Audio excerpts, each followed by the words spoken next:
Welcome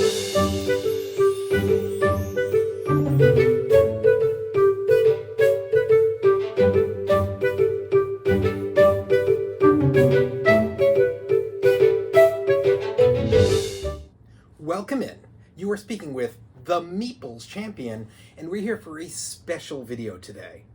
We have upcoming, now that we are in the month of March, PAX East. For me, this is my home convention. I've gone for the last 7 years in a row, well, 7 conventions in a row. We had a little bit of a COVID halt there for a bit, but I've gone 7 conventions in a row. In my time, I've only once gone for 2 days. This year, I picked up a 4-day pass. I'm going to be bringing down my equipment with me. I just ordered in some brand new shirts that are going to be coming in with the Meeples Champion new logo that I'll be debuting on the channel soon. And I'm going to be trying to go around and find new games, talk to people who either create games, sell games, who are part of the larger companies. I'm going to try to see what I can do. Maybe find some people who've done some good cosplay, try to see if I can meet some people to play games with. I'm not sure what exactly the content will be, but I will be recording all 4 days while I'm there and trying to get you guys some special additional content for the channel. With that coming up, I thought a fun way to introduce it to you guys would be to do an impromptu top 10 today. So, got my phone here, did my little pub meeple already for what I did for my category. The way this category is going to work is quite simple. What I decided to do was bag builders and deck builders. However, I am judging it not on my favorite games with the mechanic in it, but the games that I feel like I enjoy that mechanic the most within the game. So we're going to go through our top 10, starting right at 10, and introduce to you what the games are and how I feel about them. Let's see. Number 10, Dominion. I mean, I think if you're talking about a deck builder, Dominion is the clear-cut, remembered. It's like the original deck builder. I don't love this game. I picked this game up a few years ago because I had always heard about it. It's good. It's a nice game. I don't think it's amazing, and I don't think it's one I'm almost ever going to play. However, when putting this up against some of these other deck builders that fell below this one were Lost Ruins of Arnak. I like the game far more, but the deck building in that game doesn't feel strong. There's so much more you can do. The Northgard. I love Northgard. The deck building, I mean, you're not getting enough cards, and you don't get to have a lot of deck building. You're getting 1 card per round. Viral, another one. There's minor deck building, but by the end of the game, you might have added 8 cards at most. You know, Cry Havoc. There's some deck building there, but it's more so just picking of like the 3 directions to go, which one you really want to focus in, or if you want to be split. So for me, even though it's not one of my favorites, Dominion is a strong game that has clearly the power of the deck building is what the game is. That's all that the game is. So number 10, Dominion. Number 9, the DC Comics deck building game. Now, I have the G.I. Joe. I've tried playing it. It hasn't worked out for me. I own 2 different versions of the DC Comics one. I have the Teen Titans, and then I got the basic Justice League one. Really good. I've got some other ones coming. I already ordered the Transformers deck building game. I just learned that there is a Attack on Titan deck building game and a Star Wars deck building game. So I'm excited for these, but right now, of the ones that are a specific, you pick a topic and you say deck building game with it and you play out that game. So far, the only one that's actually hit and been great has been the DC Comics ones. So for me, this is a strong game. The deck building is really, really prevalent there. It's basically the whole game. It's great. Number 8, Millennium Blades. Now, you might be wondering why that's not higher. I really enjoy that game. And the reason is that, well, the game is clearly all about it's a collectible card game contained to a box. The problem is that when it comes to the deck building isn't done in an actual game format the same way. You're still basically able to do whatever you want. You're not earning up points doing something else or using your deck to try to target. You're literally able to spend money and buy cards, and you can do it in as quick as you can. So if you're faster and drop the money and grab the cards, other people don't get them. And that is a tough one to deal with in that kind of game. It's a good game. It's just not one that I think is as powerful as you'd think. So while I like it, I couldn't place it higher. Even though I thought at first it was going to be in my top 3, I very quickly realized the way that I am judging these games right now for the deck building or the bag building, it is dropping and dropping and dropping if it isn't a powerful mechanic of those in the game. And for this one, it was more so the collecting that mattered. Number 7, Dune Imperium. I love Dune Imperium. But the reason I love Dune Imperium is it mixes a bunch of my favorite mechanics. So while I really enjoy the deck building doesn't feel as important as the worker placement, as the actual like area control / fighting it out in a war down below, as depending on what version of the game you're playing, you know, yes, build a deck, but also be able to have a deck that allows you access to places. There's a lot that goes on there, and for me, I love the game, but the deck building does not on its own stand strong enough against other games. I only could put it in at number 7. Number 6, Orleans. So, or Orleans, depending on how you say it. I say Orleans. I only have played this game, I believe, twice now. It's a good game for the bag builders. I think that it's different.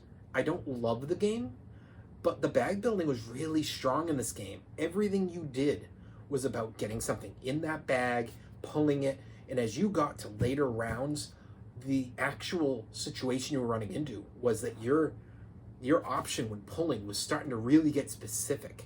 So while in the early rounds, I think that the game felt a little bit mechanic. It was, you know, this is what's going to happen. You've started with these, that's what you're going to get. By round 3 or 4, you started seeing that your bag was very different than everybody else's, and it gave you such a different route of option, and I really liked that about Orleans. So for me, it had to be higher up. Number 5, Hardback. I love a good spelling game. I always played Scrabble with my mom growing up. I was really big into, you know, playing games like Boggle or playing word puzzles. But Hardback, for me, was such an awesome one because it got to use a little bit of theme. It lets me show off what my knowledge is when it comes to making words. And it lets me get to use abilities, building up your money, your victory points. I really liked that game for that. So even though it's not one I get to the table very often, its ability to deck build is very strong. My number 4, Clank in Space. Now, Clank in Space for a very long time was my number 2 overall. That has dropped a bit. And people might say, well, number 2 to what? It was Clank. And you might say, well, 1 and 2 are Clank and Clank in Space. Obviously, they should have been one game. No, I consider those two different to be considered one game. Because the way Clank in Space works, I'm in the mood sometimes to play Clank in Space and I don't want to touch Clank. And I'm in the mood sometimes to play Clank and I don't want to touch Clank in Space. And it's not just because of theme, it's because of the mechanics of how the board runs. And the thing that they have in common is the deck building. But the thing they don't have in common is the way that those boards are designed, how you move through them, how you have to do stuff to achieve your exit. Yeah, you still have to go into the board, get your item, get back out. But the way you do that is so different from one game to the other. And the way that the decks are even constructed, I like the deck building in Clank in Space, but what I don't like is, well, I guess it depends on the day. What's not as great to me is the fact that you have very specific different groups in the decks. So you have to deck build, and then you have to realize within the deck building, who are you gathering? It's a different setup. I like it. It definitely had to be placed somewhere higher up. So number 4. Number 3. This is a new game for me. I'm really excited that it made it this high on the list. The Quacks of Quedlinburg. I was super excited to try this game for so many years. I'd never played a bag builder when I first heard about it, and I was concerned. I kept hearing people say they really liked it. I wasn't sure what exactly it was. I didn't understand if I was going to be into it or not. And there was another game that I ended up buying, taking a chance on it, and I loved it. And it made me realize I wanted this game. So I picked this game up recently. I've only played it 3 times so far, but they have been 3 awesome plays. I can't wait to get it back to the table.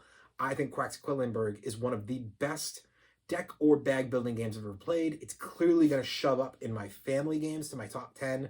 And in my overall games, it's at least going to be a top 25, maybe even close in on that top 10. We'll have to see where that lands by the end of this year.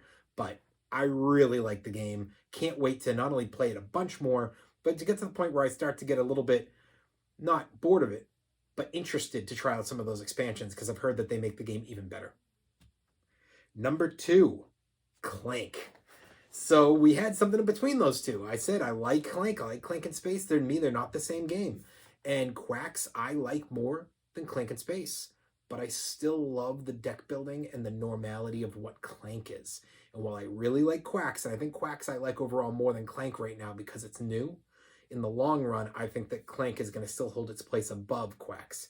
But I think Clank and Space has been pushed down on the level, not only for the bag building and the deck building as to which one's better by itself in those two games, but just as a game, I think I like Quacks better than Clank and Space. So I was really excited that Clank still holds a pretty strong spot here. However, it has been surpassed not only as a game, but as a mechanic, because my number 1 is not a deck builder, which shocked me because deck building has been in my top mechanic for about 5 years now. But bag building has been on the rise, and the game I got that threw that into there for me was Wonderland's War. I love Wonderland's War. Wonderland's War, for me, is a perfect mixture of game. You've got area control. You've got deck building, You've got your card collection of your different types of characters around the world. While you're doing that, you're bag building for the types of things that you can pull from your bag to continue to fight, as well as specialty tokens that you get for these characters and how they're going to affect your battles. I love the bag building in this game. I love that there's some bad stuff in it. I love that there's some great stuff in it. I think that this is one of the purest games I've played of the year. And while I think for the year, Dune Imperium is higher than I would put Wonderland's War, it has been a long time since I've had a year where I would consider dethroning a top 10 game. And this year, right now, Wonderland's War, Dune Imperium, and Quacks of Quedlinburg are all really pushing for a top 10 spot. I really liked some other games this year, but those 3, specifically in this category, but in general, those 3 have just skyrocketed. And I cannot wait to get through a little bit more of my list and be able to finally do my ranking system, because when I rank this year, I'm expecting a complete shakeup to what I've considered my top 10, my top 20, my top 50 for a long time.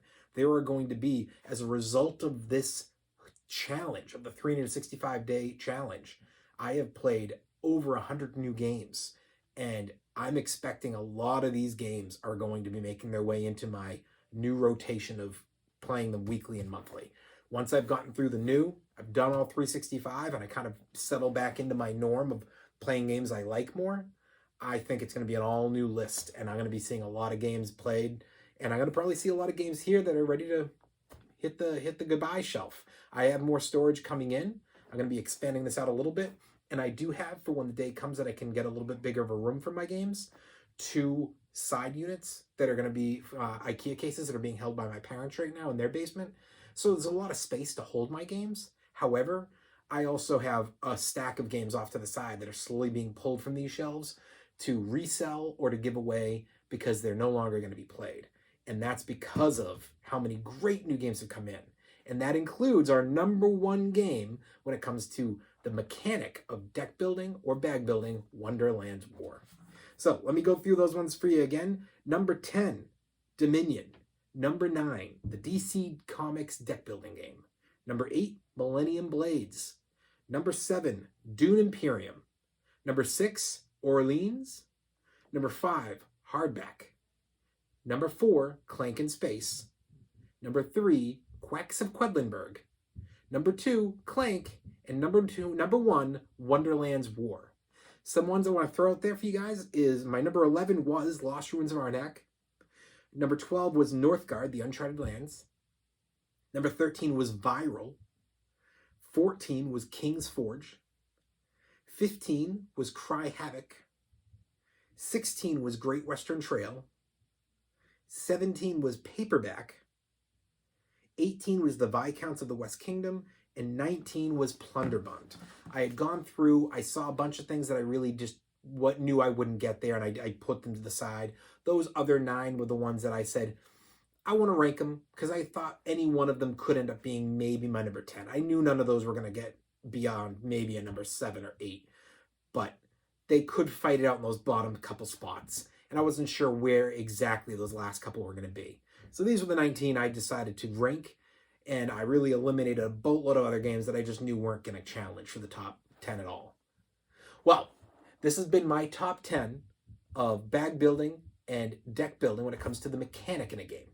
And again, get ready, because when we get to March 23rd through March 26th, I will be attending all 4 days of PAX East. You'll see me in 4 different colored shirts through those days with my new Meeples Champion logo. Hopefully I'll have a chance to do another live video and get it out before then so you guys can see the new shirts when they get in.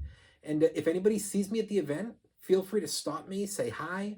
I'm happy to toss you into a video and do a hello and talk about a game that you're into, or if you have a game that you're selling or that you created there, happy to do a one-on-one with you. Or even if you're just at the event and you'd be interested in possibly sitting down and playing a game, let me know. You can message me on the channel, or you can catch me there and let me know that you're there and am I interested in playing. Because honestly, 4 days, I'm expecting to run out of opportunity of what to do. Eventually, I'm going to be way beyond my norm, and I'm going to have time I'm looking to fill.